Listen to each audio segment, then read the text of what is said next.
Hi, my name's TT Trooper, and with me today is my very good friend Sarah Banham, who is just about the nicest person you'll ever meet. She's an author, editor, writing coach, ghostwriter. Is there anything you can't do in writing? Yeah, there's lots of things I can't do. I've probably had a go at everything, I think, but the ones that you've mentioned are the ones I enjoy. Good. So you're here to talk about your latest book, 201 Cost-Friendly Activities for All Ages and Abilities. That's the one. Okay, so Sarah, what inspired you to write this non-fiction book? Well, originally it was because all the way through the year you always hear somebody saying, I've got the children home over the holidays, I don't know what I'm going to do with them, and they sound stressed. But it's not only that, it's you also hear just about everybody saying at some point, oh, I've got stuff to do, I just don't want to do it, or they just don't seem to have the motivation to do it, or whatever. So I thought, if I write the book that I was hoping to do, which was this one, people can just look in there and then they can see, oh, actually, some of these things are dead easy, or some of these things, they don't take any effort whatsoever, but they still get done. And they're either low cost or completely free. And that's, I think, in this day and age, just probably a big bonus. Yes. So that's kind of where I was going with that one. So this is kind of perfect for the upcoming holidays. It is. It is, yes. Yeah. So who's it really aimed at? Parents or the children? Actually, as it says in the title, all ages and all abilities, literally for anyone. I have tried to include, I've included chapters on just about everything, but I've kind of categorised everything in either children, in adults, in families, in voluntary work, in rainy days or clear nights or weekends, or all kinds of things that people wake up one day and think, oh, what are we going to do with the children today? We've promised them a picnic, but it's pouring down. What are we going to do instead? You can still do the picnic, but you can do it indoors. Have an indoor picnic. Have an in-bed picnic. Just be a bit more creative about or imaginative about where you're going to do the thing. And you can still do it. We've had picnics in the car because it absolutely poured down when we got to, the park. Yeah. So we've still done it. Or let's have a barbecue, and then you have all your friends around, and then it's absolutely teeming down, or it's too cold and nobody wants to go outside. We still had the barbecue. We had it outside over a cover. It was obviously all safe. And we sat inside with the door open. So it was pouring down, but we still had the barbecue. So, yeah. Okay. Where did you get all the ideas? It's like almost 300? Yeah. It says 201, but I think there's more in there. There's 201, there's bonus activities, there's extra bonus activities, and there's super extra bonus activities. So there's about 300. I would say about 95% of them either I've done or we did when my daughter was growing up. So we always had things ready for summer holidays if we were working and she was being looked after by her grandparents or childminder, or if we had days off, during our lives. It wasn't when we had a family, it was when we were teenagers or something. But it was always something that we were able to put in place. So I've forgotten what your question was. Where did you get all the suggestions from? It's so involved in all the things we used to do. Yeah, just about grabbing things from my own history and asking my daughter what things that she really enjoyed doing when she was growing up that most people probably didn't. Not because there were anything extra special or we were rich or anything, because that's absolutely not the case, but just another way of looking at it and still making it happen. Again, another example with my daughter, when Harry Potter just first came out, she was about 10, I think, and she was going to have a birthday party, so we made it a fancy dress and a Harry Potter fancy dress. So they mostly wore their school uniforms because it looked a bit Hogwartsy. But the week leading up to it, I'd taken some time off work and I'd created huge spiders. Oh, I can't remember the name of it. Aragon, I think. Huge big spiders with black tissue paper, huge big pipe cleaners, and then lots of spiders. I put that in the corner of the room and taped it to the wall, and then lots of spiders coming off that around into the hallway. So as soon as people opened up the door to come in, there was a trail. There was our cat had to go without food for one day, so not a whole day. We took her food bowl, and I'd written Fluffy on the side for the three-headed dog, and I'd got 3 pieces of card, made them look like collars, and made chains. But obviously there was no Fluffy there, so I said to all of the children, "Oh, Fluffy's escaped. We're going to have to find where Fluffy is." You know, all this imagination and get them to really think and play and excitement and stuff. So yeah, it was literally just So you channeled all that into a book. Pretty much. So what's your favourite activity in there? Oh my gosh. There are actually so many I've really enjoyed. Some of them are really, really simple, like, just getting up and doing something to get your blood moving about, putting the vacuum around, that kind of thing.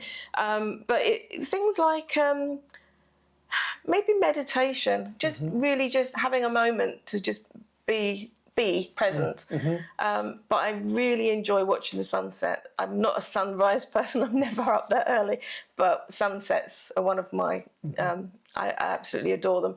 So potentially, just sitting on a hill or somewhere watching the sunset and just having a bit of potentially a romantic moment, or a solitary moment, but also reading a book, just sitting, or just having a drink and just taking 10 minutes for yourself, that kind of thing. 10 minutes of peaceful time. So what was the hardest part and what was the easiest part of writing the book? Well, the hardest part was probably getting it all together and making the structure flow, because I think it started off being 99 cost-friendly activities. Then it went up to 150, and I thought, okay, 150, but I needed a funny number. So I was like 151 or 149. And then before I realised I had about 200. And then I thought, well, some of these are part of the same or part of the main activity, so they can be a bonus, like add on a bit to that.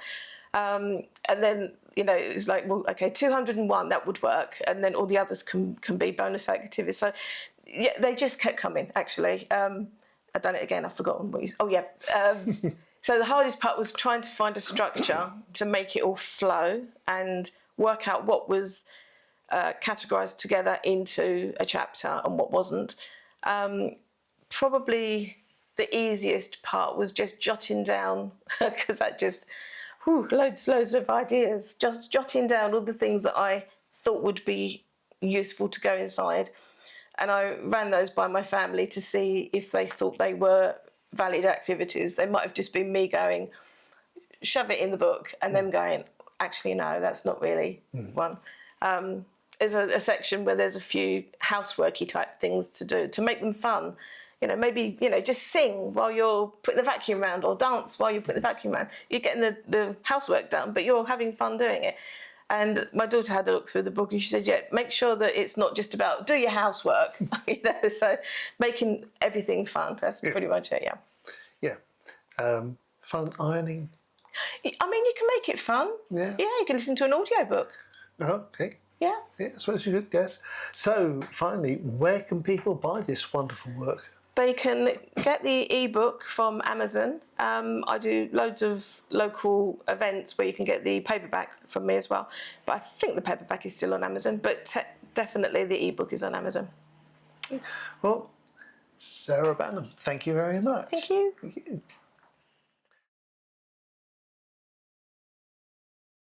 Okay.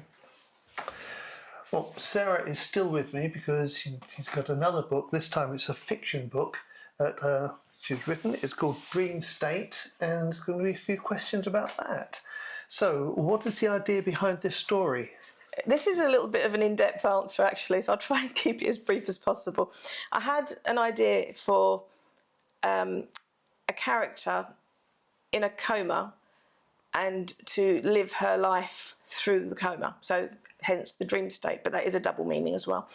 That was the idea behind it, and then this was about 15 years ago, or a bit longer. And then I'd written out about 30,000 words and then left it, and then carried on at the time with my degree. And then years later, I thought I need something fiction to get back into because the degree was a little dry. Went back into it and I realised it was a really good story. It needed development, way development, and which is really poor grammar, and I apologise. So I started rewriting it and needed to get really involved. And I took it from about 30,000 up to about 100,000 in the space of about a couple of months, I think, not even that. And then after I'd realised that's way too long, it needs to be pared back a bit. So the idea, as you asked, behind it is, I just said, but during that time, a member of my family was in a coma. They're absolutely okay now. And I asked them, could I just interview you, what your experiences were like? And he said, I don't remember anything. That's really not helpful because it's like, what am I going to write? 100 blank pages. Yeah.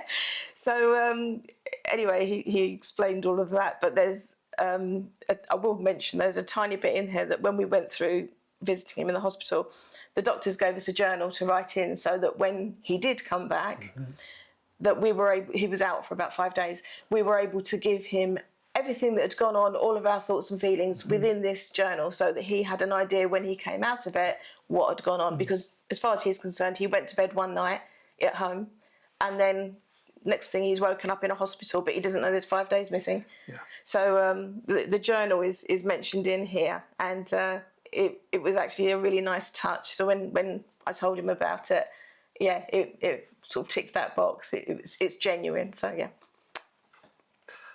It's a bit like, have you ever had a general anaesthetic? I've had a few, and they say count backwards from point. You go 5, 4, 3, then. Oh, it's 4 hours later. Yeah. It's a very strange experience. It is. Yeah, he had to actually learn to write his signature again. So there's a lot of things that you have to remember. You know, your brain has to sort of tie up loose ends and remember how to do things again. Weird. What brought on the hyperfocus and how did it manifest? Well, when I write fiction, not so much non-fiction, but when I write fiction, I get so involved in the story and I want to live it. I'm sure most authors are like that. Or I feel like I am living it. I feel like the characters I've created are real people. So I wake up and think, oh, I wonder what Drew's doing today, that kind of thing. So I'd got into this hyper-focus by, I think, purely being so excited and enthusiastic about the story and so passionate about it that you kind of almost become time doesn't exist until your body starts saying, you know what, you need to sleep, or the reason you're feeling sick is because you've not eaten for 4 hours, that kind of thing. Yeah. Your brain goes, oh my God, yeah, at least mine does. So my hyper-focus, probably through the enthusiasm and excitement of trying to get all of the words down in a relatively reasonable order that made sense, while like the rest of the world is carrying on doing its own thing and me not being part of it until I'm out of each time. So that's how the hyperfocus came in this time for this one. You talked about speaking to a relative. What other research did you need to do? For this one, I needed to find out from a police officer about a road traffic accident. And also I had to find out from a doctor about coma situations. Now, at the time, I did have a friend who had been a GP and she was able to find out information for me. She couldn't tell me because she hadn't worked with that, but she was able to find out from her hospital friends. And so they gave me that information, which was really helpful. And I am very good friends with a police officer, and he was able to point me in the right direction regarding the road traffic accident. I think over the years you network with so many people. It's, someone's going to know something about something, so it's about a matter of keeping all of those network people, alive and around, so that they know at some point I will find you in a Liam Neeson kind of way. So when was this book published? I think it's 2022. So it is available now, and where can people buy it from? You can buy this from Amazon, but you could also buy it from me at any local event that I'm doing. So I always bring it along with me as well. Can it be bought from your website? I don't think at the moment. Okay, and what is your website? It's loveofbooks.co.uk. Yeah, so Sarah Banham, thank you very much. Thank you.